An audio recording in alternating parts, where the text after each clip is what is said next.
my presentation is on the ancient Greek god Zeus. So why did people start believing in Zeus? Before things like the Bible, the ancient Greeks didn't have any gods to look up to. So they decided to worship gods from Greek poetry. No one that was worshiping these gods knew what versions of these myths were reliable, so they ended up believing that these were real gods. Hesiode's poem, Theogony, tells a story of the beginning of the world and the trace of ancestry of these gods. Detailing their names and relations with each other, this poem talked about many different gods, but the one that stood out above all the rest was Zeus. The poem focuses on Zeus and explains why it was better for him to be the leader. Zeus was described as intelligent and the strongest of any of the gods. Zeus cared about the justice and gave other gods privileges and rights in return for their allegiance to him. The cunning and intelligence of Zeus made him stand out in the storytelling. Hesiod purposely made Zeus the strongest and most likable because that's who he wanted to be the main character in all these stories.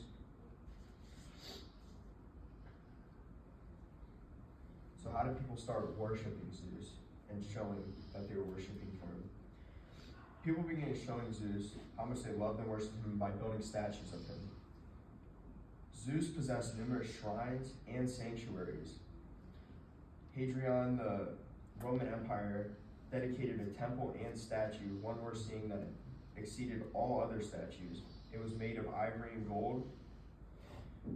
Artists and sculptors dedicated and believed in Zeus so much, they were willing to spend years and all of their best materials building him the best possible statue they could for him. Romans wanted to stay on Zeus's good side, so he wouldn't punish them, and they would end up even sacrificing things like rain so he wouldn't be upset. The importance of Zeus. Zeus is the most important figure of all of Greek mythology, and without him, there is no Greek mythology. He was the chief deity of Pantheon and was regarded as the god of the sky and weather.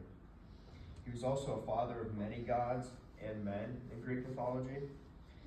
A lot of different stories will tell you how many kids Zeus actually had, whether it was 10 or 100, because Zeus wasn't very faithful to his wife, Hera, so it's pretty uncertain how many kids he actually had. Zeus was responsible for sending thunder, lightning, rain, and winds, and his traditional weapon, the thunderbolt. Zeus was considered the ruler of all gods, the heaven and earth, and without Zeus, there is no Greek mythology. And here are my sources.